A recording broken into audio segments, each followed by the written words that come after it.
একবারে পানি দিবেন না, একটু দেখবেন ঘন ঘন হয়ে থাকবে, আলু আবার পানি টানবে।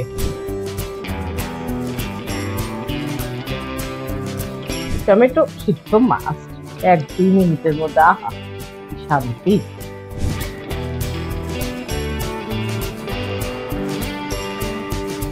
সবকিছু সুন্দর একটা ঘ্রাণ ছড়িয়েছে।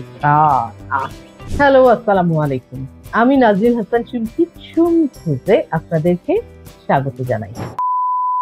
ডাল, আমার বাড়িতে এমন একটা সময় ছিল যখন ডাল যদি রান্না না হতো আব্বা বলতো কি যা পাশের বাড়ি থেকে নিয়ে। তো এমন ডালখোর আমার আপনার সবার ঘরেই মোটামুটি আছে। তো এই ডালটা যদি আমরা একটু ভিন্ন স্বাদের করে দিই, দেখি না তারা কি বলে। শুধুমাত্র ডালের সাথে সবজি দিব, আলু থাকবে, টমেটো থাকবে, আর থাকবে ডিম, সবকিছু মিলিয়ে একটা না সবজি না ডাল হবে। আর তারা খাবার পর কি বলবে সেই অপেক্ষায় আমি রইলাম আপনাদেরটা জানতে, আর আপনারাও আপনাদের পরিবারেরটা আমাকে জানাবেন। রান্না করতে খুব বেশি উপকরণ লাগবে না, তারপরও লাগবে পেঁয়াজ, কাঁচামরিচ, রসুন, একটু হলুদ, একটু শুকনো মরিচের গুঁড়া, আর লবণ তো মাস্ট লাগবে। তারপর লাগবে টমেটো এবং আলু, এটা মাস্ট। ধনিয়া পাতা লাগবে, কারি পাতা লাগবে, ডিম দিব শুকনা মরিচ, আর পুরো রান্না হবে সরিষার তেলে। লবণ তো স্বাদ মতো, আপনাদের যতটুকু লাগে আপনারা খাবেন, আপনারা দিবেন তরকারিতে, আমি আমার মতো দিব। দুটো ডাল একসাথে আমি 20 মিনিট বা আধা ঘন্টার জন্য এটাকে ভিজিয়ে রাখবো। তো সেই ক্ষেত্রে আমার রেশিও যাবে হাফ কাপ। আমি 1 কাপেই মেপে নিচ্ছি। হাফ কাপ যাবে ভাজা মুগ ডাল, আর 1 কাপের একটু কম দিব মসুরের ডাল। এখন এই দুটো আমি ধুয়ে ভালো করে আধা ঘন্টার জন্য ভিজিয়ে রাখবো, তারপর রান্না শুরু করবো। ডাল ভিজিয়ে দিয়েছি, এখন আধা ঘন্টা অপেক্ষা না করে আলু আর টমেটোটা আমি স্লাইস করে ফেলতে চাই। আলুটা প্রথমে গোল গোল করে কাটবো, একটু মোটা করে কাটবো, গোল গোল করে, বেশি মোটা না আবার বেশি চিকন না, এমন ভাবে কেটে নিচ্ছি। এরপর এগুলোকে একটু লম্বা করে কাটবো, সেটাও মোটা না, আলু ভাজি হবে না আলু চচ্চড়ি হবে। টমেটোটা স্লাইস করে আমি রেখে দিব। এটা খুব বেশি চওড়া রাখবো না, আলুর সাথে মিলিয়ে আবার লম্বাও রাখা যাবে না, তাই মাঝখান থেকে কেটে নিয়ে তারপরে এইরকম ভাবে লম্বা করে কেটে ফেললাম।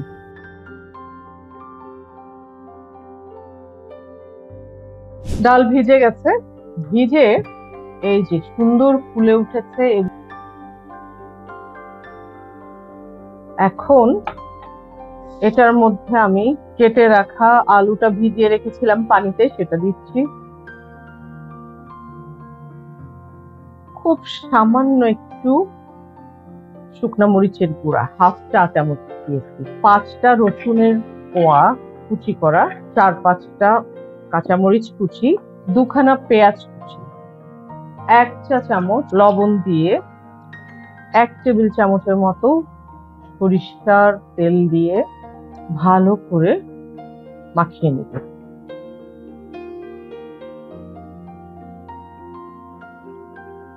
পানি গরম করাই আছে, আমি গরম পানি এবং ঠান্ডা পানি দুটোই এটার মধ্যে দিয়ে দিব, দিয়ে সিদ্ধে চাপিয়ে দিচ্ছি। আপনারা যারা তাড়াহুড়োর ব্যাপার থাকবে, যে বাসায় গেস্ট আসছে বা বাসায় রান্নাটা করে বের হতে হবে, তারা অবশ্যই এইভাবে মাখিয়ে প্রেসার কুকারে চাপিয়ে দিতে পারেন, কোনো সমস্যা হবে না। শুধু পানিটা একটু বুঝে দিবেন। আমি যেহেতু কড়াইতে দিচ্ছি তাই পানিটা একটু বেশিই দিলাম। প্রেসার কুকারে দিলে আমি বলবো যে পানি দিলে ডালের উপরে 1.5 ইঞ্চির মতো পানি দিবেন, তাহলে এটা সিদ্ধও হবে আবার থকথকা ব্যাপারটাও থাকবে। আর সিটি 3-4টা সিটি দিলে সিদ্ধ হয়ে যাবে, কারণ অবশ্য এক একটা প্রেসার কুকারের এক এক রকমের সিটি প্রয়োজন হয়। তারপরও আমার যেটা, সেটাতে আমি মোটামুটি 4টা দিলেই সুন্দর মতো সিদ্ধ হয়ে যাবে, কারণ এটা ভিজিয়ে রাখা হয়েছিল। ওকে, বিসমিল্লাহ, রান্না শুরু করি। এটাকে এখন আমি সিদ্ধে চাপিয়ে দিব, মোটামুটি মাঝারি আঁচে বসিয়ে রাখছি। ওকে, দেখি তাহলে কত দূর সিদ্ধটা হলো।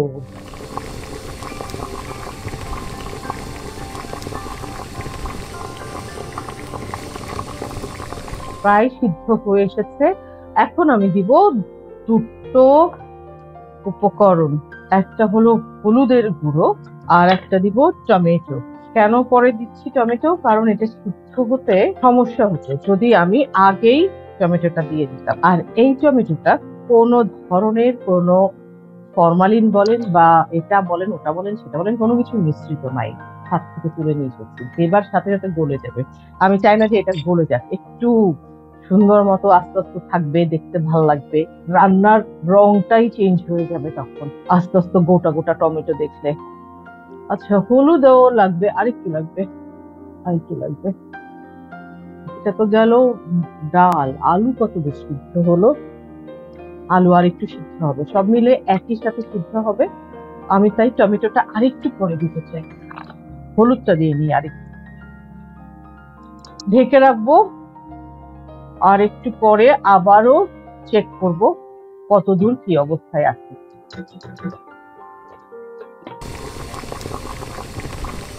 আমার বিশ্বাস হয়ে গেছে, সুন্দর সিদ্ধ হয়ে গেছে। এখন এটার মধ্যে পানি দিব, তারপরে একটু চেখে দেখবো। থকথকা ব্যাপারটা চলে আসছে।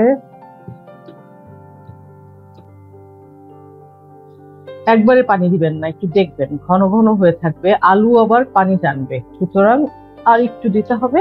এই হবে আমাদের ডাল। এখন আমি একটু চেখে দেখবো, দেখে তারপরে টমেটোটা দিব, লবণটা দিব।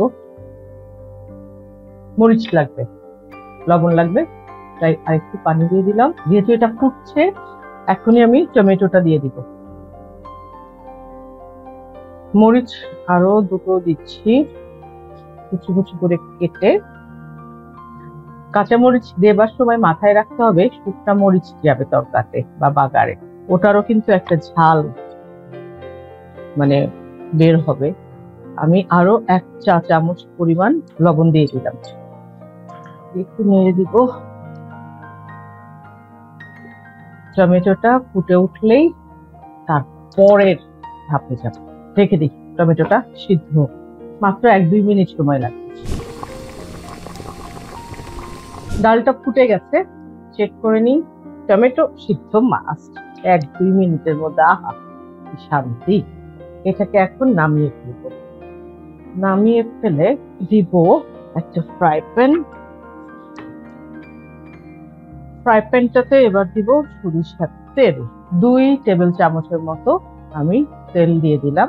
এবার তাওয়ার উপরে ডিরেক্ট আমি দিয়ে দিব ডিম। ডিম দেওয়া শেষ, ডিমের উপরে দিব অল্প করে লবণ। সাথে সাথে যেটা করতে হবে, এইভাবে একটু তেল দিব, নিচে ধরে আসছে তো। ওকে, এটাও হয়ে গেল আমাদের রেডি। আপনারা চাইলে একটা ডিম বেশিও দিতে পারেন, আমি একটু কম দিলাম। এবার নামিয়ে ফেলবো। এখানেও প্রায় 1.5 টেবিল চামচ পরিমাণ আমি দিয়ে দিলাম সরিষার তেল। এবার 1 টিস্পুন দিয়ে দিব 5 ফোড়ন, আস্ত 5 ফোড়ন। 3টা শুকনা মরিচ ভেঙে দিয়ে দিব। এর মধ্যে দিব এরকম ছোট ডাল, 2 ডাল, কারি পাতা,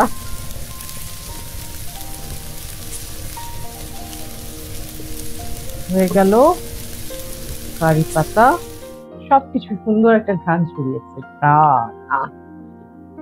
এবার তাহলে আমি এটাকে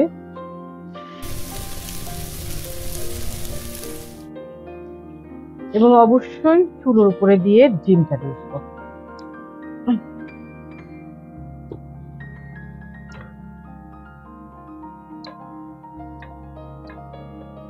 জাস্ট 1 মিনিট ফুটাবো, 1 মিনিট গুনে গুনে 1 মিনিট ফুটানোর পরে দিচ্ছি টালা জিরা গুঁড়া 1 চামচের একটু কম আছে, এইভাবে ছড়িয়ে দিলাম। যারা ভেবেছিলেন ডিম দেবার পরে কেন ফোড়ন, তাই না, বা সোমবার অথবা বাগার কেন দিলাম, এই কারণে আগে ডিম গেল, তারপরে এই ভাজা টালা জিরা গুঁড়া যাবে, উপরে একটু ভাসবে, ভিতরে মিশে যাবে কিসের ডিমের স্মেল আর কিসের ডালের স্মেল। এখন এই যে চুলার উপরে বন্ধ করে রাখবো, এই সময়টাতে খুব সামান্য পরিমাণে আমি একদম হাত দিয়ে ভেঙেই ধনিয়া পাতা দিয়ে দিব। এত কুচি করারও কিছু নেই, বা বেশি বড় টুকরোও হবে না, মাত্র 3টা ছোট ছোট ডাল নিয়ে এভাবে দিয়ে দিলাম। হালকা একটু নেড়ে দিতে হবে, না হলে তো আবার নিচে যাবে না স্মেলটা। এখন আমি এইভাবে বন্ধ চুলোর উপরে 2-3 মিনিট রেখে তারপর সার্ভ করব।